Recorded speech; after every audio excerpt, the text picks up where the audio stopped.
बांटने के लिए सिर्फ दौलत नहीं है, हर वो चीज़ जो हमारे पास अपनी ज़रूरत से ज़्यादा है, इसे बांटना चाहिए। कोई हुनर, कोई इल्म, कोई काबिलियत, कोई सलाहियत और सबसे बड़ी बात अपना वक्त और तवज्जो।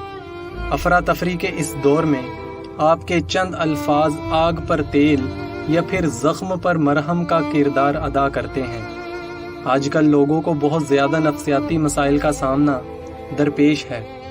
ऐसे में आपके कुछ अच्छे और मुस्बत अल्फाज लोगों को जीने की उम्मीद दे सकते हैं। आजकल सबसे खूबसूरत तोहफ़ा आपका वक्त, तवज्जो और हौसला अफजाई है। लोगों की हौसला अफजाई करना सीखें।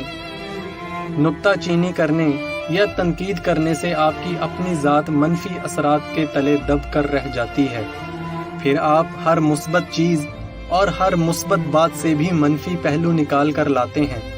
आप इस कदर आदी हो चुके हैं कि आपकी आंख मुस्बत पहलू को देखने से कासिर है, क्योंकि मनफी सोच के हासिल शख्स की आंख मुस्बत पहलू को देखने से कासिर होती है। एक बात याद रखें कि हौसला अफजाई करने वाला कोई आम शख्स नहीं होता। इसकी ये आदत इसे लाखों लोगों से मुनफरद करती है। इसकी वजह से माशरे में गोहर नायाब पैदा होते हैं।